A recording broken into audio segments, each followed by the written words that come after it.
1904. It would be a season on the Great Lakes that would see a single vessel enter service that would have innovations in its design that would actually change the way lake freighters were designed in the future. Some of those innovations would be short-lived, yet one would be the industry standard until the year 2018. Shortly before he resigned his position as a general manager of the Pittsburgh Steamship Line in 1903, Augustus B. Wolvin was positioning to enter into the iron ore trade himself.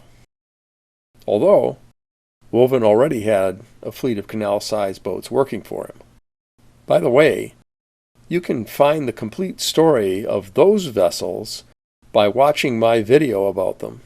The link is in the description of this video. Now, Wolvin didn't want to corner the market for iron ore. After all, Rockefeller's Steel Trust of 101 vessels already had that turf. Instead, what Wolvin saw was the hunger for steel and iron ore growing fast. With a few vessels, he could gain a lucrative toehold in iron ore shipping, and perhaps subcontract for the Steel Trust, with whom he still had good relations. Thus, in 1903, he invested in the construction of 4 new, huge oreboats. The first of Wolvin's new boats would not be another knockoff of the oreboats of that era. Instead, he was going to be the owner of the largest and most innovative lake boat that had ever sailed the Great Lakes up to that time. She would also be his namesake. Measuring 560 feet in length, 56 feet in beam, and 32 feet in depth. She had 33 hatches on 12-foot centers. But her most obvious outward oddity was that her entire length was flush-decked. In other words, all that her design allowed to be above the height of her spar deck was her smokestack and her pilot house with its captain's cabin. And that was only the beginning. Her launch date at the American Shipbuilding Yard in Lorain, Ohio, was set for April 9, 1904. Having worked all winter on her, the shipwrights at the yard took a special pride in what they had just created. Mr. Wolvin went a bit farther. He sent engraved invitations to everyone who was anyone in the Great Lakes steel and maritime industry. And he even scheduled a launch day parade in the streets of downtown Lorain. To christen the Augustus B. Wolvin, Mrs. Wolvin smashed a bottle of champagne across the vessel's bow. And her husband's namesake slid down the ways. Oddly, Wolvin himself in the year 1903 had ordered 12 other boats constructed. Yet 8 out of that dozen were directed to be launched without christening. It was a Great Lakes first. Until that time, not a single major vessel had been launched on the lakes without a proper christening. Now, however, since this was his namesake, he made very sure that it was not only christened, but that there was a parade and a large banquet for VIPs afterward. Once off the launching ways, the new steamer was opened for the maritime press to have a look. And what they saw was indeed the future. Gone were the wooden hatch planks and steel strongbacks. In their place was a series of telescoping steel leaf hatch covers.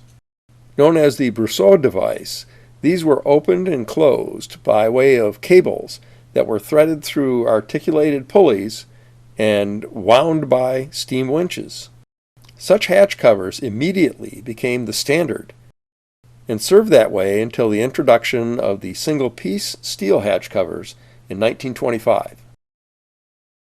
Also, as of the making of this video in late 2022, this type of hatch covering is still being used aboard the motor vessel Saginaw. Yet the Augustus B. Wolvin was the first vessel to be fitted with them way back in 1904. Another innovation was the vessel's complete submarine deck from stem to stern. This concept began back in the mid-1890s with vessels such as the Zenith City. All of the aft accommodations were constructed below the spar deck. Commonly called submarine decking, it was thought that the eliminating of the aft deckhouses would reduce obstructions to shoreside unloading rigs of the era.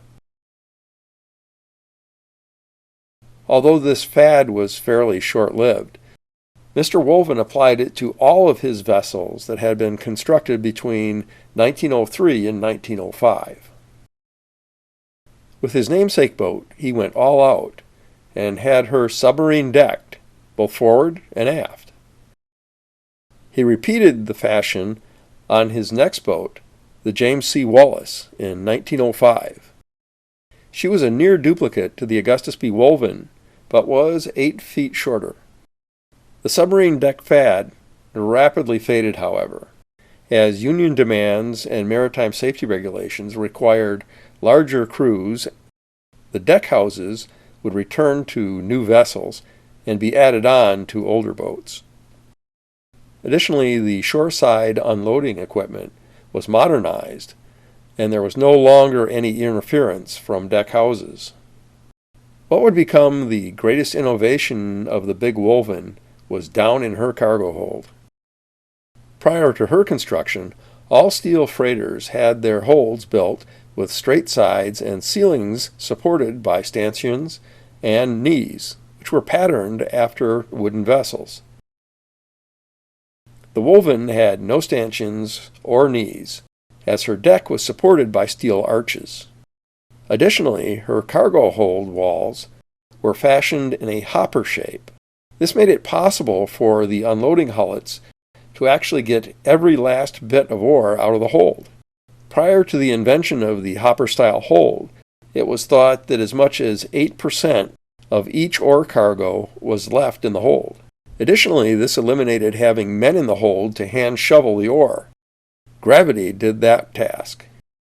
The hopper hold was also quickly adapted to all future ore boats, and some older boats had their holds reconstructed with hopper sides. Additionally, this design was easily adapted into self-unloading configurations. It remained the standard until 2018, when the Mark W. Barker was designed.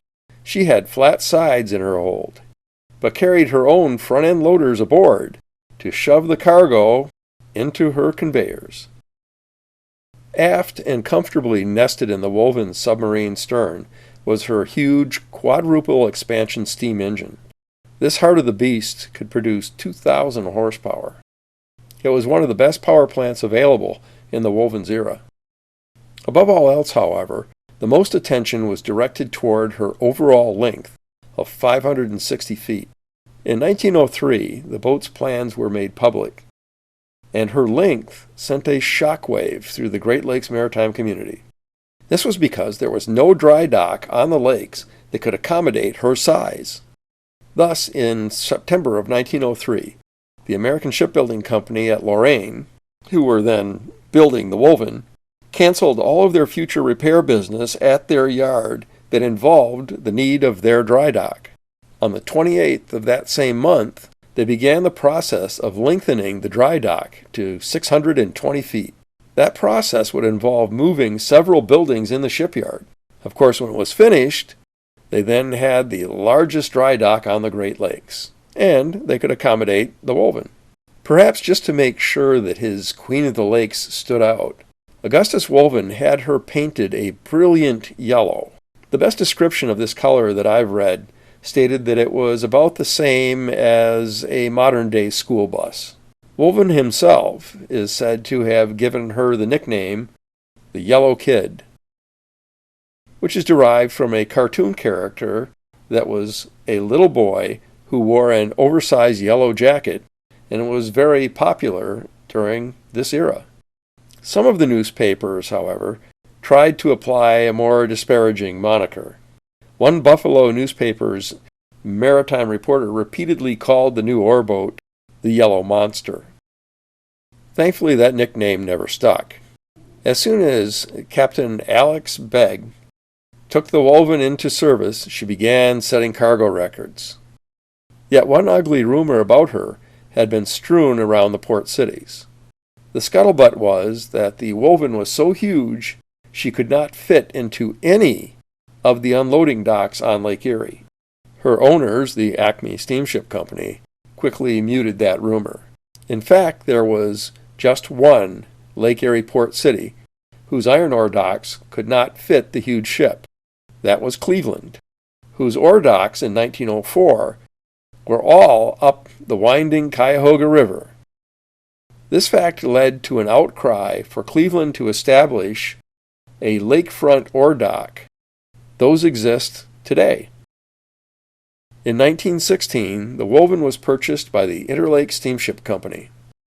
1946 saw her submarine deck arrangement altered to the standard above-deck cabins, and her telescoping hatches were replaced by single-piece steel hatches. Yet for her entire existence she had no stern bulwarks. By 1966, she had seen the end of her career with Interlake and was sold Canadian. She ran for just one half of the 1967 season with the Labrador Steamship Company. Then she ran aground in June of that year, and it sent her to the scrapyard. The Yellow Kid was no more.